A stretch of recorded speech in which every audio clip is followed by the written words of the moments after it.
My Story, My Dance, Robert Battle's Journey to Alvin Ailey, written by Lesa Cline Ransome and illustrated by James E. Ransome. It was a blue sky Sunday on the day he was born.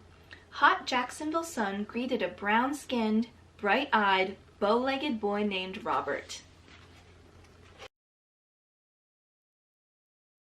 It was August 1972, and folks headed out to church service, fanning themselves to cool down in the Florida heat. But Robert's Uncle Willie and Aunt Anna made their way across town to meet their brand new baby nephew. Times were tough for Robert's Mama Marie. When Robert was, as Uncle Willie described, no bigger than a loaf of bread, he and Aunt Anna took Robert in. When Aunt Anna became sick, the three of them packed up and headed south to Miami to be closer to Anna and Willie's daughter, Robert's cousin Desi. In a little house in the Liberty City neighborhood, Desi was waiting with a down-home family welcome.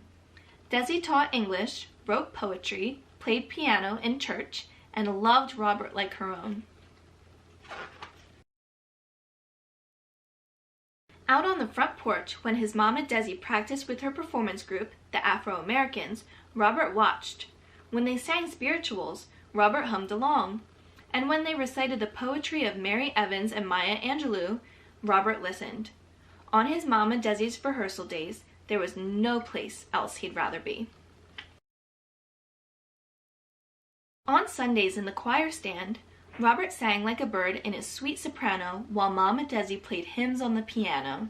This is my story, this is my song, praising my Savior all the day long. After service and Sunday supper, Robert sat at the piano and filled his house with music. He was too shy to play in front of Miss Juanita, his piano teacher. But when he was alone, his fingers glided across the keys as he happily made up his own songs. In the evenings, the heavy metal braces he wore to straighten his legs slowed Robert to a stop. For years, Robert felt the pain and heard the clank of metal whenever he moved his legs. Trying to walk, he fell down time and again until finally his legs got straighter and stronger. When he was 6, his braces came off, and Robert strode into the pulpit of the Wachter Temple AME Zion Church dressed in a fine Easter suit.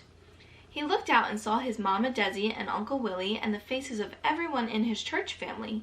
He took a deep breath and recited the poem his Mama Desi had taught him. My name is Robert Battle, and I stand 6 feet tall, and I just came to say, Happy Easter Day. Amen, said the congregation when Robert returned to his seat, and he blushed with pride. In that moment, Robert knew that being on stage gave him a confidence he never thought he had. Back at home, his living room floor became a stage, lit with the smiles of his Uncle Willie and Mama Desi. Robert soft-shoed like Fred Astaire and moonwalked like Michael Jackson. The world is a stage, he sang in his best Broadway voice. The stage is a world of entertainment. Outside the comfort of church and the haven of home, Robert was called names that hurt worse than his leg braces ever had. His Mama Desi wanted him to be safe on Liberty's city streets, so at age 12, Robert began to study martial arts. He spent hours practicing katas, his arms and legs slicing through the air, his feet stepping and stomping. Now when he walked the streets of Liberty City, Robert felt safer, imagining he was a black belt warrior like Bruce Lee.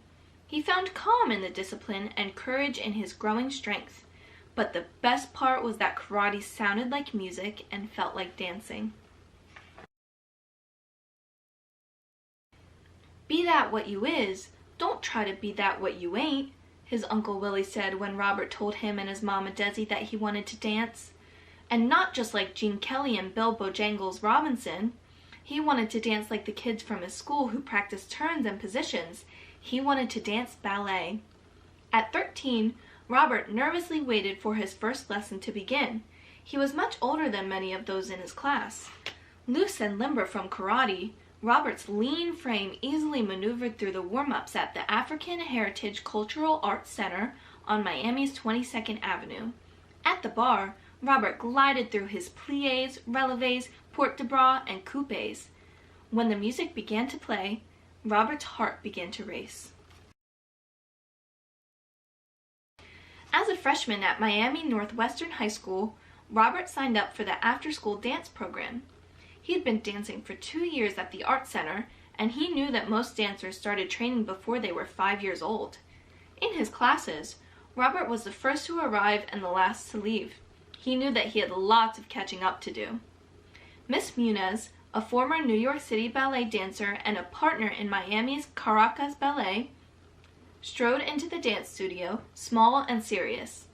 As she began their first lesson, something about the tall young man in the back row caught her eye. Robert had something special. She filled his arms with dance magazines and books on ballet. On days off, she made Robert come in for private lessons, and on Saturdays she drove him to extra classes at the Ballet Academy of Miami. He didn't have time to moan about his aching muscles and groan about wearing tights. During break, Robert finally got up the nerve to ask the question that had been on his mind. "Do you think I can be the first black Baryshnikov?" he asked shyly, hoping to someday perform like the famed Russian ballet dancer he'd seen on television and in magazines. "You can be whatever you want to be," Miss Muniz told him, and he turned the music on to resume his lesson. Robert boarded the bus with his dance class. They were on their way to see a dance company performing in Miami Beach. Once they were settled in their seats and the lights were dimmed, Robert's eyes never left the stage. In piece after piece, the dancers in all shades of brown moved powerfully, gracefully across the stage. And when the Revelations finale began, they all moved as one to a mournful spiritual.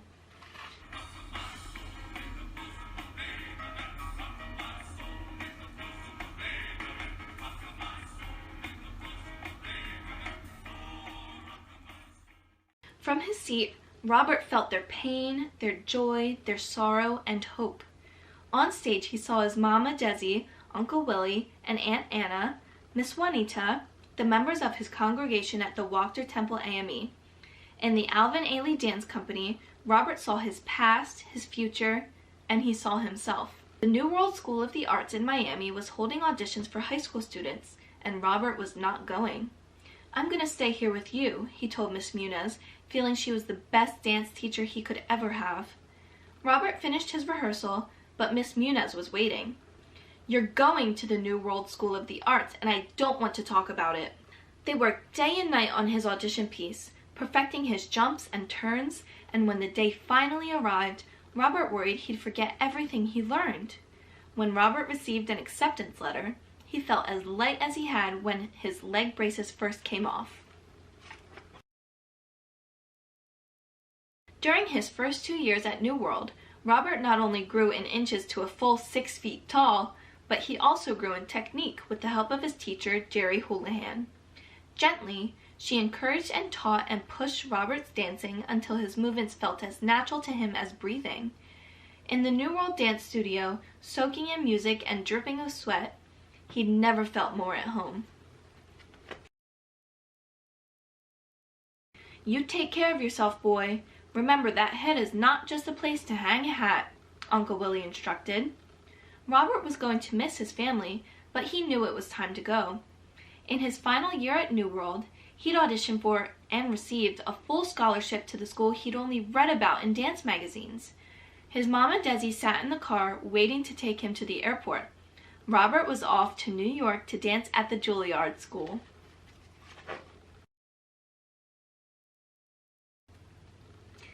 Filled with the world's most promising actors, musicians, dancers, Juilliard sat between Amsterdam and Broadway on West 65th Street. In August of 1990, Robert arrived loaded with suitcases and fears about whether all the training he'd received back in Florida would be enough here in New York. When he began creating his own dances, he listened over and over to critiques and criticism.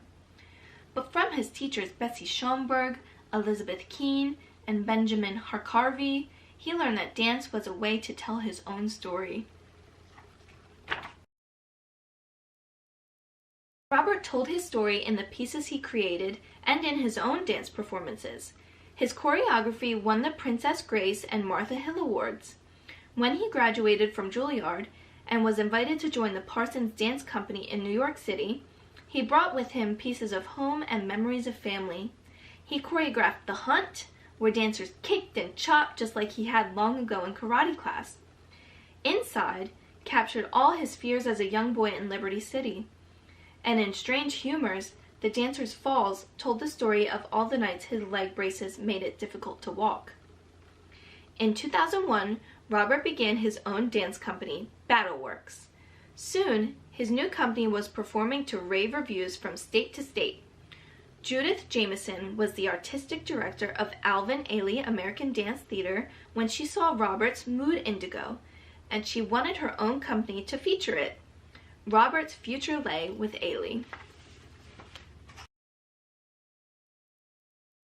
On a blue sky summer day, 10 years and 11 dances later, Robert began as the new artistic director of Alvin Ailey.